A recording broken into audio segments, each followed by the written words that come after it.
და ეთერში დაგიბრუნდით გადაცემით ჩვენ აქ ვართ ახალი სივრცე და შესაძლებლობების სმენის პრობლემის მქონე ადამიანებისთვის. სტუმრად არის ჩვენთან დიპლომირებული მედიკოსი ჯონსონის კლინიკის დირექტორი ლუკას ჯონსონი. მოგესალმებით ლუკას, დიდი მადლობა რომ გვეწვიეთ. რაც შეეხება ამ მიმართულებას თქვენ უკვე წლები მუშაობთ და მინდა აღვნიშნო რომ სტოკჰოლმის სმენა დაქვეითებულთა ასოციაციასთან ერთად არაერთი პროექტი განახორციელეთ. და მოდით გავიხსენოთ თქვენი განვლილი გზა. საუბარი არის 14 პროექტზე და ყურადღება მინდა გავამახვილო იმაზე, რომ არა მარტო დედაქალაქს მოიცავდა ეს პროექტები, არამედ რეგიონებს. რაზეა საუბარი, მიზანი და შედეგიც, რა თქმა უნდა, განვლილი გზა გავიხსენოთ და რა თქმა უნდა, უკვე ახლა რასაკეთებთ, რა გეგმები გაქვთ, ამაზე აქცენტს გავაკეთებთ. გისმენთ. Iosam პირველ რიგში ჩვენს მსმენელს და მაყურებელს დიდი მადლობა კიდევ ერთხელ მოწვევისთვის. დიდი პატივია კიდევ ერთხელ აღნიშნულ სტუდიაში მოსვლა და ჩვენს თემაზე საუბარი. სწორად ახსენეთ, საერთო ჯამში 14 პროექტი განახორციელეთ და საკმაოდ დაახლოებით 20 წელია ეს აღნიშნული პარტნიორობა გრძელდება. 2005 წელს დედაქალაქში დაიწყო პირველი პროექტი და შემდეგ დადებითი უკავშირის შედეგად უკვე რეგიონებიც მოვიცავით. 3 იყო უშუალოდ დედაქალაქში და დანარჩენ 11 უკვე რეგიონებში. სხვა წლის განმავლობაში, სხვა რეგიონებში მაქსიმალურად ვცდილობდით მოგვეცვა რაც შეიძლება მეტი რეგიონი და გაგვეგო სმენა დაქვეითებულთა მდგომარეობა სხვა რეგიონებში. კი ბატონო, და რაც შეეხება მიზანი იყო ძირითადად ბავშვებთან მუშაობა და რა თქმა უნდა მათთვის არსებული რეალობის გაუმჯობესება. ამაზე მინდა დეტალურად ისაუბროთ, ასაკობრივი ზღვარი როგორი იყო, უკავშირი, მშობლების დამოკიდებულება და თქვენ არაერთ პროექტში იყავით პირადად ჩართული და ყველაზე მეტად რა გახსენთ? დიახ, მიზანი უშუალოდ იყო ბავშვთა სკრინინგი. სკრინინგი მოგეხსენებათ, ჩვენ ვცდილობთ გამოგვევლინა რაც შევა დიდი რაოდენობიდან ის ბავშვები, რომელსაც სმენის დაქვეითება აღმოაჩნდებოდა. იქნებოდა ეს შემთხვევითობის პრინციპით, ან უკვე არსებული ჩივილებით მქონე ბავშვები. ქონდა ბედნიერება, რომ დაახლოებით 2000 ბავშვი გაგვესინჯა ყველა რეგიონში. რა თქმა უნდა, გამოვლენილი სმენა დაქვეითებულთა მაჩვენებელი ყველა რეგიონში განსხვავებული იყო, ეს გარკვეულწილად დაკავშირებული იყო თვითონ რეგიონის განვითარებასთან, თუნდაც, იმიტომ მოიხსენებათ, ეს არ არის მხოლოდ სამედიცინო საკითხი, ეს არის სოციალური საკითხი. დიახ. და სწორედ ამ მიზნით ჩვენ ვცდილობდით გამოგვევლინა რაც შეიძლება მეტი ერთის მხრივ შეიძლება მეტი სმენა დაქვეითებული ბავშვი სკოლებში და მეორეს მხრივ აღმოჩენილი ბავშვებისთვის გაგვეწია სათანადო სერვისი და დახმარება. კი ბატონო. და რაც შეეხება გამოვლენას, ხო? აი საინტერესოა, როგორ ხდებოდა ეს და იყო თუ არა თუნდაც მათთვის აღმოჩენა და მშობლებისთვის. დიახ, ჩვენ აქტიურად თანამშრომლობდით სკოლების დირექციასთან და მუნიციპალიტეტებთან და ქონდა ბედნიერება ჩვენი შვედი სტუმრებისთვის გვეჩვენებინა ქართული ყოველდღიური ცხოვრება და თუ როგორ პირობებში იღებენ განათლებას ქართველი ბავშვები და რაღაცნაირად ამ თამაშით რაღაც სერიოზულად ასახსნელი იყო უფრო მეტად მშობლებისთვის აგვეხსნა და ამ მიმართულებით აგვემაღლებინა კიდევ უფრო ცნობიერება, ვინაიდან ხშირ შემთხვევაში ყველა შემთხვევაში თუ არა, ეს მშობლებისთვის დიდი შოკი იყო. დიახ. იმიტომ რომ სმენის დაქვეითება, როგორც მოგეხსენებათ, უფრო მეტად ხანდაზმულ ასაკთან ასოცირდება და პირადად მე მომიწია ბევრ მშობელთან საუბარი, რომ ბავშვს სმენის დაქვეითება ჰქონდა და აპარატია საჭიროებოდა. დიახ. პასუხი იყო და რეაქცია, ემოცია ყოველთვის მსგავსი იყო. პირველი იყო გაოცება და გარკვეულწილად უარყოფაც, რომ არა ჩემს შვილს არ აქვს ეს პრობლემა. და ეს გარკვეულწილად სტიგმის ერთი ნაწილიც არის, რომლის დამსხვრევასაც ჩვენ პროექტის ფარგლებშიც აქტიურად რა თქმა უნდა ვცდილობდით. იმიტომ გვეჩვენებინა ერთის მხრივ, რომ თვითონ გასინჯვის პროცესიც არ არის სასიში. ნამდვილად. არც მტკივნეული. არც მტკივნეული პრინციპში არანაირად აბსოლუტურად არაინვაზიური პროცედურა არის და ბავშვებიც რო ხედავდნენ ყველაფერს არანაირი შიში არ ქონდათ.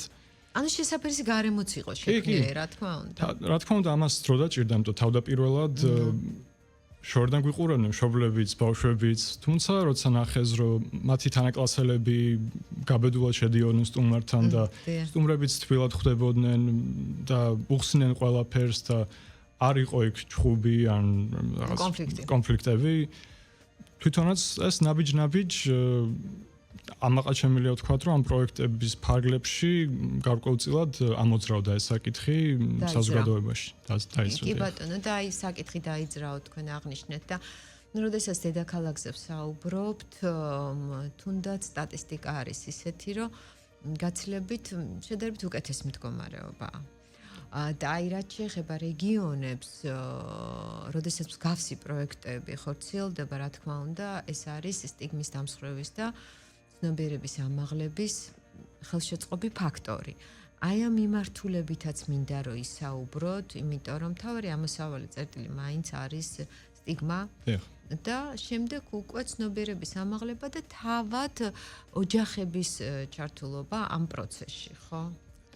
აი რა დაინახეთ და რა მოხდა მას მერე და შედეგით კმაყოფილი ხართ თუ არა ყველა მიმართულებით. დიახ, მე თავისუფლად შემიძლია ვთქვა, რომ დიდი განსხვავება არის წინა წლებსა და დღევანდელ რეალობას შორის იმ გაგებით, რომ უკვე ოჯახები სხვანაირად იწყებენ ამ მიმართულებით ყურებას და მეტ ყურადღებას აქცევენ ზოგადად. რომ ეს პრობლემა ბავშვსაც პოტენციურად შეიძლება შეეხოს. კი ბატონო. ქონდა ასევე ბედნიერება, რომ პროექტებში ყოველდღიური დიალოგით, იმიტომ რომ სტიგმის დამსხვრევა ასე იწყება პატარ-პატარა ნაბიჯებით. რა თქმა უნდა, ერთ დღეში არ ხდება. რა თქმა უნდა, ერთ დღეში არ ხდება. იწყება ყოველდღიური დიალოგით, ახსნა-განმარტებით, კითხვებზე პასუხის გაცემით და ყოველი პროექტი წინაზე უფრო მასშტაბური გამოდიოდა, ეს რაოდენობრივადაც და თავად მოზრდილებიც უკვე უფრო ინფორმირებული და უფრო მეტი მზაობით იყვნენ. ნაკლები შიში იყო, ნაკლები სტრესი იყო. რა თქმა უნდა, ეს სტრესი ბავშვებზეც ნაკლებად გადადიოდა შესაბამისად და რაღაცნაირად ჰარმონია იქნებოდა ჩვენს შვედ სტუმრებსა და ადგილობრივებს შორის. კი ბატონო. და მეც ახლა ვიხსენებ იმ რეაქციებს, წეგან ვახსენე განსუფრება, შოკი, ნაკლები, რა თქმა უნდა, მაინც იყო უარყოფით ემოციები, მაგრამ უფრო მეტად იყო მოსმენა და უფრო მეტად იყო დიალოგზე წამოსვლის მზაობა ოჯახების მხრიდან. კი ბატონო. რაც რა თქმა უნდა, მისასალმებელია. მსგავსი მწვავე სოციალური საკითხის შემთხვევაში და რეალობაში სასოციალურ მნიშვნელოვანი არის, რომ კიდევ უფრო განვითარდეს სწორი მიმართულებით ეს საკითხი. კი ბატონო, და როდესაც შედეგზე ვსაუბრობთ, რა თქმა უნდა, შედეგს დებს გუნდი.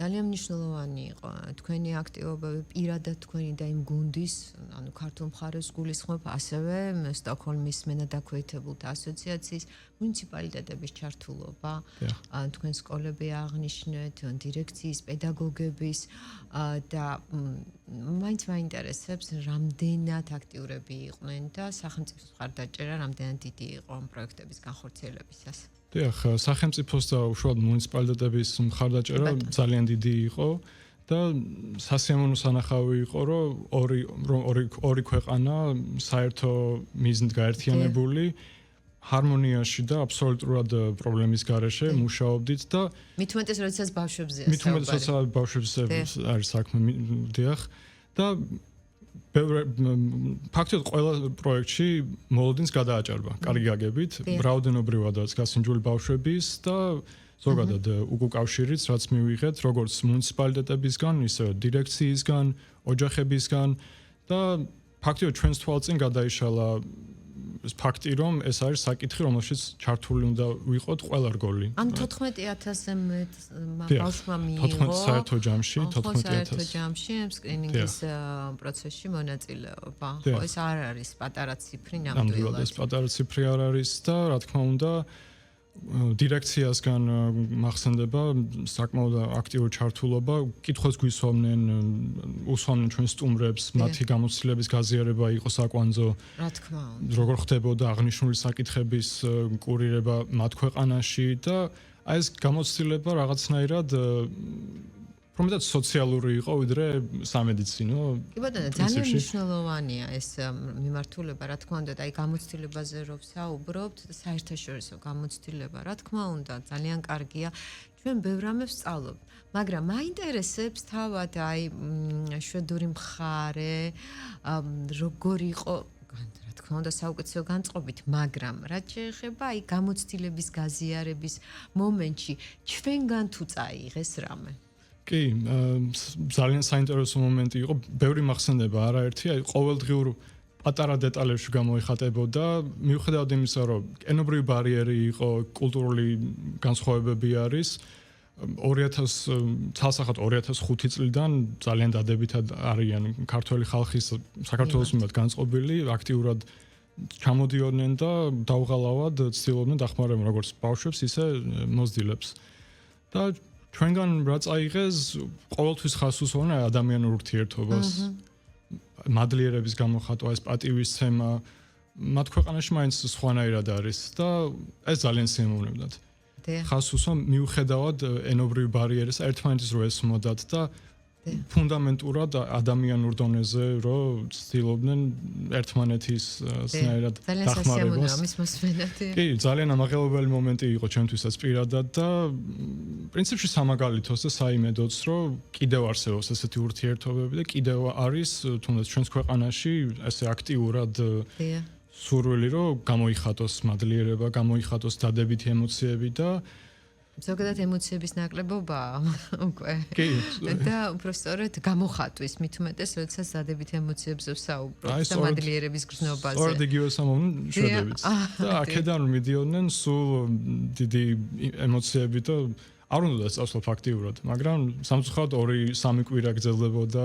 კი, არ უნდა დაწესო და მაგრამ ისე იგი აგრძელებენ თქვენთან ურთიერთთანამშრომლობას, ნამდვილად არ გაწყვიტეს და აი როგორც დავაანონსეთ, ახალი სივრცე და შესაძლებლობა ჩნდება სმენის პრობლემის მქონე ადამიანებისთვის, ანუ ცენტრ კლინიკა ჩაეყარა საფუძველი.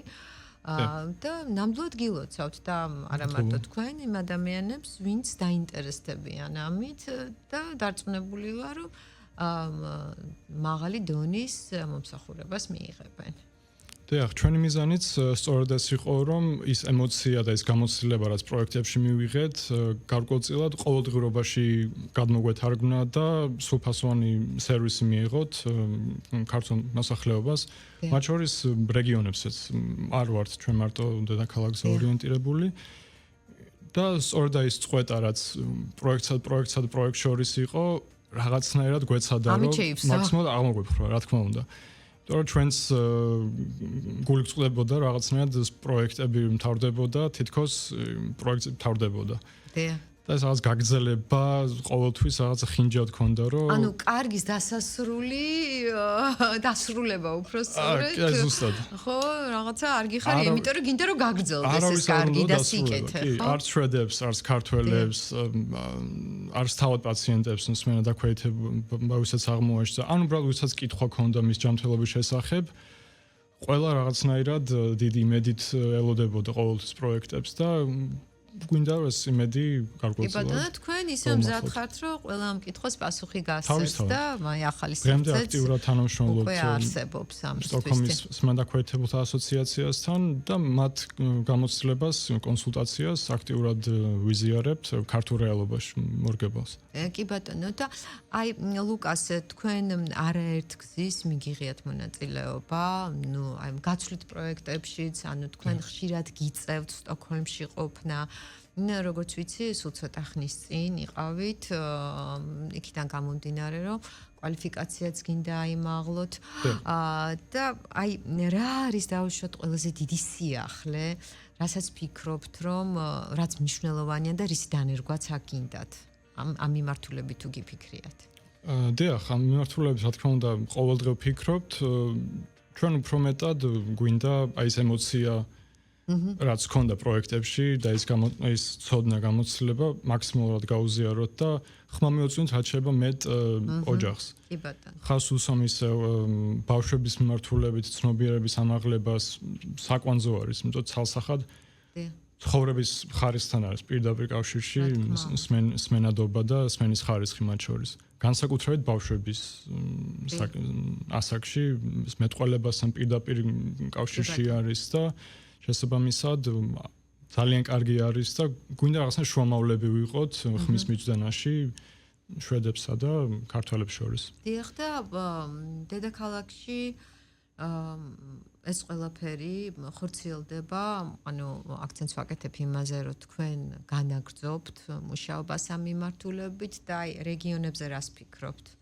რეგიონებზე აპირებთ კიდევ გასვლას? დიახ, რეგიონებზეც აქტიურად გეგმავთ გავიდეთ, იმიტომ ერთ-ერთი საკვანძო ღირებულება რაც მოგვზევს პროექტების შემდგომაც ეს არის, რომ რეგიონები არ დარჩნენ პერიფერიაზე და პირიქით მაქსიმალურად ყურადღების ქვეშ იყვნენ ისინიც. კი ბატონო, და რაც შეეხება ცხოვრების ხარისხს, რა თქმა უნდა, იმისთვის რომ ამ პრობლემის მქონე ადამიანებისთვის ყოფიერება გაუმჯობესდეს, ისევ განმეორდები მნიშვნელოვანია მსგავსი პროექტების განხორციელება, საერთაშორისო გამოცდილების გაზიარება, ასეთი ადამიანების ჩართულობა და რაც მთავარია, გარემო, ხო? ნუ პროფესიონალიზმზე აღარ არის საუბარი, ის რაც